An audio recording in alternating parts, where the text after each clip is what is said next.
This ABC 15 Flash Briefing is sponsored by Sanderson Ford. Straight up. Hey there, I'm Zach Crenshaw with your top stories from ABC 15 Arizona. The video games your child plays online could put them in touch with drug smugglers. That's according to the Border Patrol, which says drug cartels are using games to recruit kids for real-world crime. In November, agents say they stopped a 25-year-old Phoenix woman and found more than 127 pounds of liquid meth in her car's gas tank. Agents say she told them she'd been recruited to bring things like electronics from Phoenix to Mexico, and it began with contact through an online video game. Cartels have used social media to recruit for quite some time, so this isn't new, but recruiting through online video games in particular, it's a new twist. Border Patrol thinks it connects with COVID and keeping kids at home. And, they're not going to school, they're going to online school, so parents have to go to work, so they're spending a lot of time in the computer. Now, cartels are especially interested in anyone old enough to drive, so those older 16 plus. Experts say protect your kids by paying attention to where they go online and who they're meeting through gaming. The National Transportation Board is looking into how the major bridge collapse in Pittsburgh happened. Miraculously, no one was killed. 10 people, though, mostly first responders, suffered some minor injuries. The overall condition of that structure was listed as poor during its last inspection back in September. I walked under it all the time and saw the rust and decay, and that's pretty typical in Pittsburgh. The collapse happening just hours before President Biden arrived in Pittsburgh to tout his $1 trillion infrastructure bill. If you're fully vaccinated and you received a booster, you may be wondering what's next. Health officials are still trying to figure that out. Just this week, Dr. Fauci announced that scientists are working to develop a universal or pan-coronavirus vaccine.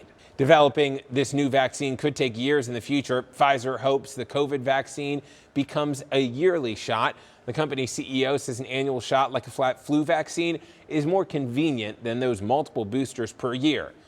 Boosters remain an open question, though, but in the short term, medical experts, including CDC officials, say that COVID booster is the best protection against the mutating virus.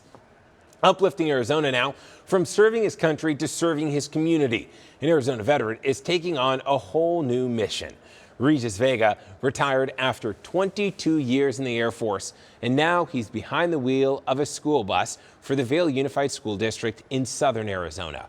He says it's his way of giving back and staying involved when it comes to serving others. It may not be the most glamorous job out there, but I feel really good every day that I get up. I'm making a difference in the life of my students.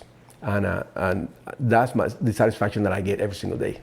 And Vega says if you don't know what to do or you're looking for a job, get behind the wheel. He says the reward dealing with those young kids is worth it. Across Arizona now, a longtime firefighter making history in the East Valley, Melissa Hilpert, just became the first female fire chief in the 75-year history of rural Metro. She said this about the achievement, quote, "It's important to let other women know there can only be a barrier to allow their success if they allow one." Hilpert first began her career with rural Metro Fire as a reserve firefighter and EMT back in 2000. A local library is getting ready for a major renovation. The Dobson Ranch Library in Mesa is going to close for a month as construction takes place to expand and renovate the facility. We're told once it reopens, there will be an extra 1,600 square feet of space. Mesa City leaders say the area will be dedicated for community innovation and networking.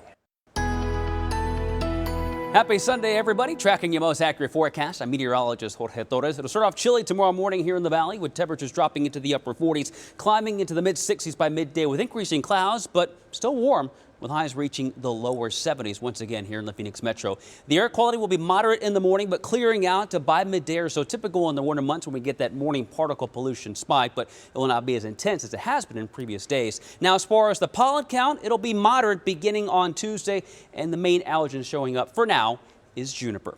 Forecast tomorrow across Arizona showing temperatures in the 50s up in the high country and along the rim, near 60 in Payson and Prescott, and right at 60 for you folks in Sedona, and from the valley and to the south and west across the lower deserts, highs staying generally in the low to mid 70s. Your 7-day forecast showing those temperatures remaining in the 70s through at least Tuesday, but cool and breezy on Wednesday with highs in the 60s and lows dropping into the upper 30s beginning Friday morning. This ABC 15 Flash Briefing is sponsored by Sanderson Ford. Straight up.